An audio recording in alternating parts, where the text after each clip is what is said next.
With what? Chapter 2, you guys are good in this one? You got it? Yeah. Good. Awesome. So we won't spend a ton of time then doing chapter 2. That does not seem like that's coming through as well.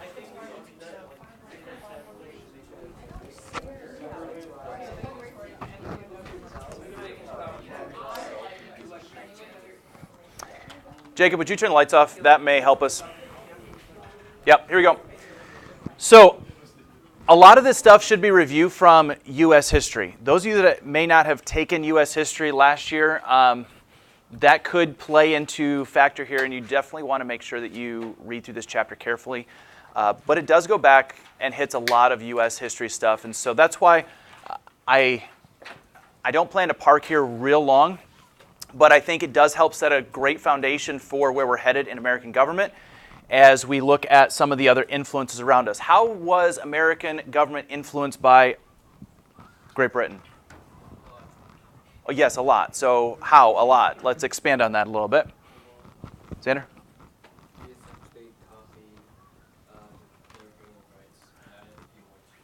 Okay. All right, Bill of Rights is definitely an example of that. Okay, what's another British influence that we got from them that we carried over?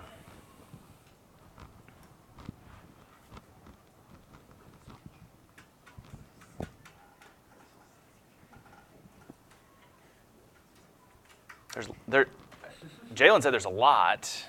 Apparently not as many as we maybe think. But yeah, no, there are a number of things. Yes, Jake? Okay, representative government. And we can see examples of how to properly do representative government in Great Britain and how not to.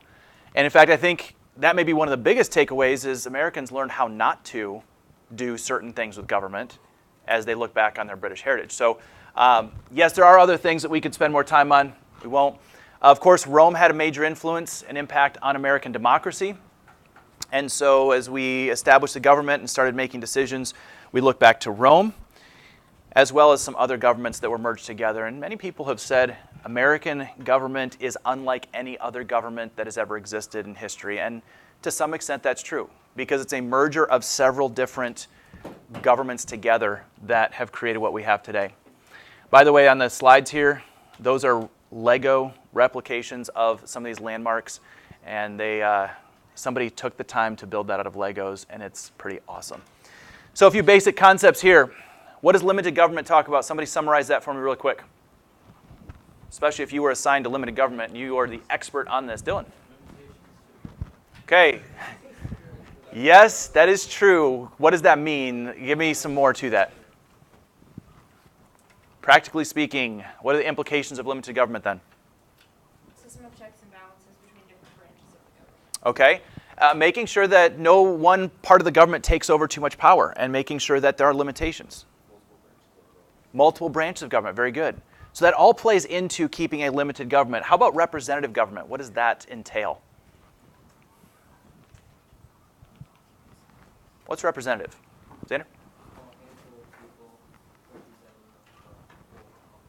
Okay, so the entire population is represented by just a few people. That's definitely a big part of that. Anybody have anything they want to add to it? I mean, that's a pretty good summary statement. Cool. A couple other key things. You guys talked about the Magna Carta. So somebody was in the Magna Carta group. Why was that significant? How did it impact the American government? Avery. That was significant because it was one of the first forms of democracy in the history of ever. And then it, that framed British ideals, which in turn framed American ideals. Okay. So there are a lot of American ideals that we can trace back to Magna Carta. What was the main purpose of the Magna Carta? What did it do? Austin? It limited king's power. Limited the king's power and therefore gave that power to whom? The people. Okay? And what was significant, I put the date on there, 1215. What was significant about the fact that they had they had this document that was put together that gave rights to people in that time period? Xander? They just came out of a world Okay. And King John just kind of did it. All right. So lack of leadership led England and the king to sign this over to help maintain his power and control a little bit. There's something else, though, about the fact that they actually put this into writing. Why was that significant that they wrote it down on a document?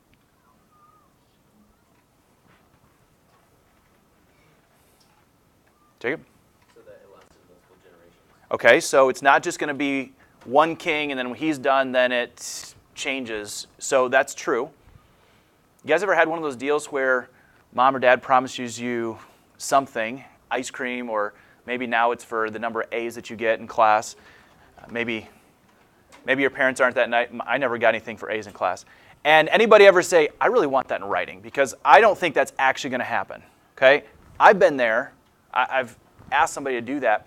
Because if it's not in writing, what's the likelihood of that actually happening? Zero, okay? Very, very little. Yes, sir? Yeah. So anytime that you negotiate something where you're not 100% sure that that person's going to come through with it, even if you think they are going to come through it, get it in writing.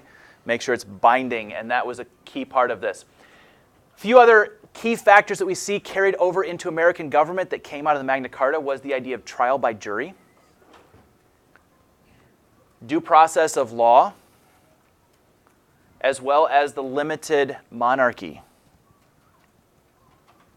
Now, we didn't establish a monarchy, but a limited government was the principle that we pulled out of the Magna Carta and incorporated into the Constitution. So definitely important there as well. Then we have the Petition of Right. Somebody summarize that for me. What's Petition of Right? Isaac. It was another document used to put restrictions on the king and his overall power. Yes, yes. So as we trace British history, we see slowly but surely the people are wresting power away from the king into their own hands. And as we see that theme play out over the course of time, the people gain more and more rights and more power, and they are in written form. And so when we eventually fast forward ahead to the Revolutionary War, when the American colonists are now looking at all these written documents that are in their British history, and they say, wait, you're not giving us these rights. You're not treating us the same as citizens back in the mainland. That's a problem. And that's part of what sparks all of their anger and their resentment toward the government. No false imprisonment. And by the way, again, go back to American history and think through cases. Not all of these necessarily popped up during that pre-war critical period in American history, but many of them did. A lot of American colonists were false imprisoned. Quartering of troops. A big one right there. That was a law written in 1628. And yet, 1760s, 1770s, that was happening in the colonies.